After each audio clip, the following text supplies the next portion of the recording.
Hello. तो इस वाले पॉडकास्ट में हम लोग बात करेंगे इस डॉक्यूमेंट्री के बारे में जो कि यूट्यूब पे अवेलेबल है और इसका टाइटल है, शीर्ष है, why are Asian youth more academically advanced, school swap Korean style. और इसको बनाने वाला यूट्यूब चैनल है रियल फैमिलीज़ नाम से। तो इस डॉक्यूमेंट्री के बारे में बात करते हुए थोड़े से पॉइंट्स मैं अपनी तरफ से भी डाल दूंगा, हो सकता है, क्योंकि मैं इसके बारे में बात कर रहा हूँ, इसका एग्जैक्ट ट्रांसलेशन नहीं दे रहा हूँ हिंदी में। ये डॉक्यूमेंट्री है साउथ कोरिया के एजुकेशन सिस्टम के बारे में, जिसमें कि इंग्लैंड और वेल्श के इलाके से 3 स्टूडेंट्स और एक टीचर साउथ कोरिया जाते हैं गैंगनम डिस्ट्रिक्ट में, जानने के लिए कि कैसे और क्यों साउथ कोरिया का एजुकेशन सिस्टम दुनिया के सबसे बेहतरीन और टफेस्ट एजुकेशन सिस्टम में है। वहाँ पे ऐसा पढ़ाई का क्या ऐसा तंत्र है जो कि इंग्लैंड में नहीं है और जिसके चलते साउथ कोरिया के बच्चे सबसे बेहतरीन प्रदर्शन करते हैं पढ़ाई लिखाई के क्षेत्र में। तो साउथ कोरिया का दुनिया में सबसे अधिक सुसाइड रेट है। सबसे पहली बात जानने के लिए आवश्यक है कि साउथ कोरिया का दुनिया में सबसे अधिक सुसाइड रेट है। डॉक्यूमेंट्री में इसके बारे में बात करी गई है। पढ़ाई का लोड और शायद बच्चों में इसके चलते सोशल स्किल्स ही डेवलप नहीं हो पाते हैं बचपन से, तो वह लोग जानते ही नहीं हैं, सीख नहीं पाए हैं बचपन की अवस्था से स्ट्रेस से डील करना, फेलियर से डील करना, कि कैसे क्या अब नया रास्ता ढूंढना है, आगे क्या करना है यदि फेलियर हो जाए तो लाइफ में। उनके यहाँ क्लास 10th और 12th के बाद में यूनिवर्सिटी एंट्रेंस का जो एग्ज़ाम होता है KSAT, वो दुनिया का सबसे टफेस्ट होता है और उनकी खुद की संस्कृति में, लोकल कल्चर में, लोकल सोसाइटी में उसे मेक और ब्रेक एग्ज़ाम माना जाता है कि ये ज़िंदगी का तय करने वाला सबसे इम्पोर्टेंट हिस्सा होता है। और इसके लिए बचपन से ही वहाँ के समाज में एक चलन है बच्चों को तैयारी में डाल देने का, झोंक देने का। तो इसके चलते सब कुछ मैकेनिकल सा हो गया है, बिना आगे सोचे समझे, भावना को पनपने दिए बगैर लर्निंग रोबोट की तरह बच्चों को तैयार किया जाता है। और अगर रोबोट अपनी लर्निंग नहीं कर पाया तब वो कचरे में फेंक देने जैसी अवस्था में आ जाता है, यानी सुसाइड करने लायक रह जाता है बस। साउथ कोरिया का सामाजिक धार्मिक माहौल भी ऐसा है। माँ लोग मंदिरों में पूजा में वहाँ मनोकामना करती हैं कि बच्चा KSAT अच्छे से पास करे, अच्छे नंबरों से पास करे, अच्छी रैंक से पास कर पाए।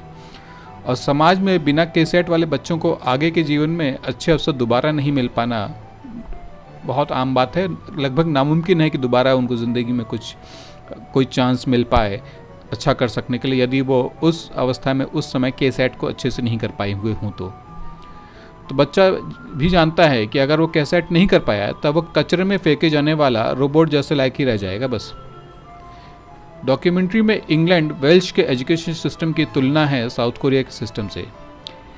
एक वेल्श की टीचर 3 स्टूडेंट्स एक साउथ कोरिया गई हैं तफ्तीश करने की क्यों उनकी एजुकेशन सबसे कठिन और सबसे सफल है दुनिया में। वह और उनके 3 स्टूडेंट्स एक एग्ज़ाम करते हैं साउथ कोरिया के स्टूडेंट्स के साथ। उनके क्लास 10th का पेपर, जो इंग्लैंड का क्लास 10th का पेपर है, वो साउथ कोरिया के बच्चों को दिया जाता है सॉल्व करने के लिए। इंग्लैंड स्टूडेंट उसे 1 घंटे में सॉल्व कर पाते हैं, वो भी पक्का नहीं, बस 75% मार्क्स तक का। जबकि कोरिया के स्टूडेंट सब के सब बस 15 मिनट्स में कर देते हैं, वो भी 100%। कोरिया में सुबह 7 बजे से रात के 12 बजे तक स्कूल और कोचिंग, जिसके वहाँ पे कोचिंग को हगवा कहते हैं, हगवान की चलन है। मार्केट में पूरी बिजनेस है हगवा की। वहाँ के सुपरस्टार एक हगवा है, कोरिया का सुपरस्टार साउथ कोरिया का एक हगवा है जो बहुत पैसे वाला है, एक मिलेनियर, भारत के खान सर के जैसे, और केवल ऑनलाइन चलाता है, वो भी बस थोड़ी देर के लिए पढ़ाता है, बाकी तो उसके जो चेले चपाटी लोग हैं वो क्लास लेते रहते हैं।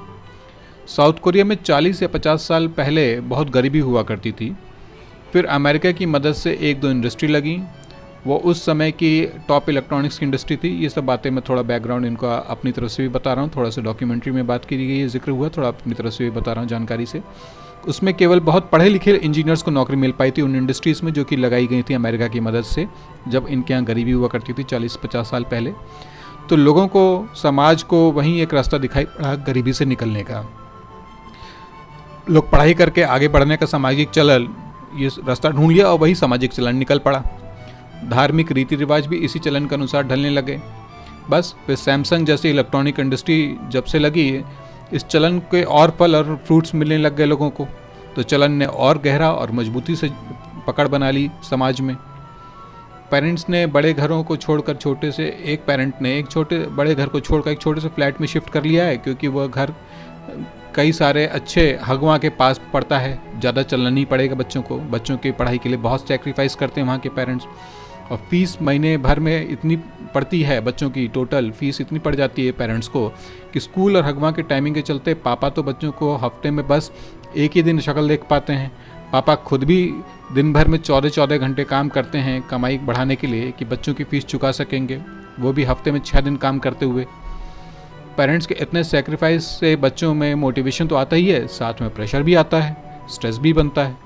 साउथ कोरिया स्टूडेंट्स दुनिया के सबसे अधिक अपने स्कूल और चाइल्डहुड ग्रोइंग अप एक्सपीरियंस को पुअर रेटिंग देते हैं, बहुत ख़राब मानते हैं। इतना ज़बरदस्त प्रेशर और स्ट्रेस झेलना पड़ता है बच्चों को कि बड़े होने के बाद यदि उनसे पूछा जाए कि कैसा रहा आपका चाइल्डहुड, तो बहुत अच्छा एक्सपीरियंस नहीं मानते हैं उसे। तो ये हालत है साउथ कोरिया के एजुकेशन सिस्टम की। और इसके कंपैरिजन में इंग्लैंड का एजुकेशन सिस्टम इतना ढीला है, लचर है कि बच्चे पढ़ाई नहीं करते हैं, मैथ्स की तो कोई बात ही नहीं है इंग्लिश और वेल्श सोसाइटी में। तो निष्कर्ष इस डॉक्यूमेंट्री को बनाने के दौरान उस इंग्लिश टीचर का यही था कि कुछ चीज़ें हमें कोरिया से सीखनी पड़ेंगी और कोरिया को कुछ चीज़ें हमसे सीखनी पड़ेंगी। आगे की जनरेशन्स, कोरिया की आने वाली पीढ़ियाँ ये महसूस करने लगी हैं कि बहुत स्ट्रेस के बाल्यावस्था से वो लोग गुजरे हैं, और इसलिए उनको भी कुछ सुधार करने की ज़रूरत है।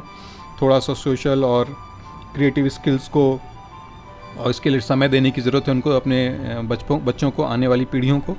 और इधर इंग्लिश टीचर को भी महसूस हुआ है कि मैथमेटिक्स और इससे संबंधित जो स्किल्स हैं इनके कड़े मेहनत से प्राप्त किए जाने वाले, वैसा एक चलन इंग्लैंड को भी ज़रूरत है, वेल्श को भी ज़रूरत है कि वो अपने समाज को आगे जाकर मैथमेटिक्स के प्रति प्रेरित कर सके, साइंस को जानने के प्रति। तो ये इस डॉक्यूमेंट्री का निष्कर्ष था जिसके बारे में मैं आपको रिकमेंड करूँगा कि अवश्य देख सकें, तो देखें।